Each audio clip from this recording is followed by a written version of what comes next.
It's not about new products, new technologies. It's not about revolutionary design. It's not about outrageous creativity, open spaces, brainstorming sessions. It's not about the car we use, the brands we buy, the t-shirt we wear at work. Not even the cutting-edge gadget we're proud of. Real innovation in management is going to be tough because it's going to challenge a lot of those folks to give up some of their power, to give up some of their prerogatives. There are so many antibodies to this. We all want to do something that says, but for my presence in this world, this would not exist. One of the issues of innovation is that people think, it's some kind of revolutionary process. It's a totally different kind of conversation than business people normally have. These kind of traditional patterns are very difficult to overcome in a firm. What you can do, though, is you can make the right kind of decisions. To allow you to begin focusing and answering very specific questions. If you're not doing that, our only other choice is we all join the race to the bottom. A magic force strong enough to change the world in a second. This very second.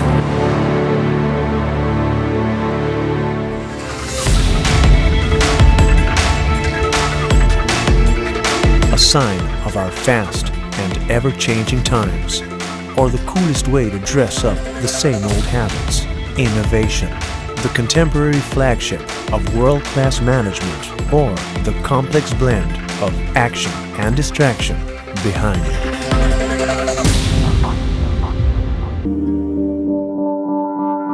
From the very beginning, human beings have been changing their lives through innovation, changing their environment, the way they interact, the way they relate with resources and technology.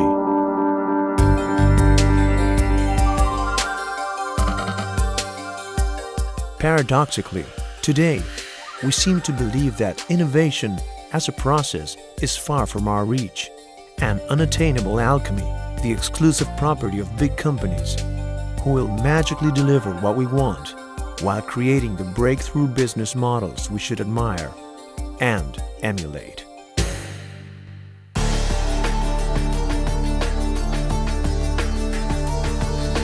And you talk to anybody who's interesting, and you have, this great joy of talking to all these interesting people here. And if you talk to anybody who is interesting, and you say, how did you end up doing what you're doing? Inevitably, anybody doing anything interesting, making a real contribution, will say, it's a long story. One of the reasons I think it's been so hard to build companies that are adaptable and innovative is the companies we have are built on a set of principles that, like standardization and hierarchy and specialization, that were focused on reliability and efficiency and so on. One of the issues of innovation is that people think, it's some kind of revolutionary process. We're now going to be innovative, and all of a sudden everything's going to change. The dilemma is the things that are most important to business success today are the least measurable. You can measure some of the outcomes, whether you're innovative after the fact, but it's very difficult. How do you measure passion? How do you measure trust? So we have to work very hard to make those kinds of forces understandable and actionable for business. Because necessity is the mother of invention.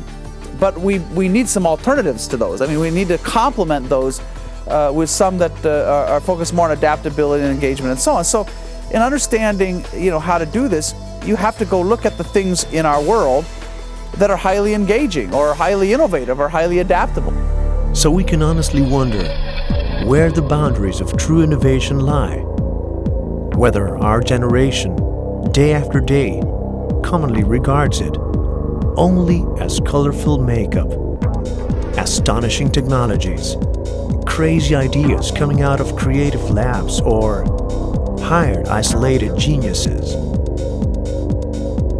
That's the perfect stew for gimmicks, the birthplace of misconceptions around what innovation is, what its real, its deep meaning is, what it is called to do.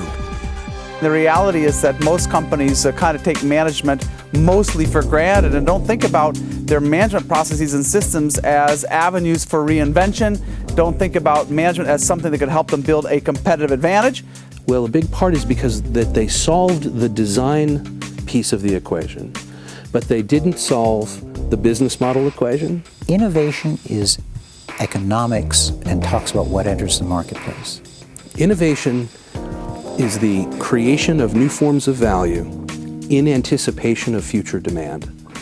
To me, innovation is identifying new needs. It can be as small as a change in a straw you use in your drink, or as large as anti-gravity or immortality or something you might come up with. Basically, I mean, there's loads of ideas out there, but the ideas that matter are the ones that resonate with the consumers. If you are able to see where demand will come next, and get there a little bit ahead of the rest of the world in terms of creating products, services, and tools to meet demand rather than chase demand.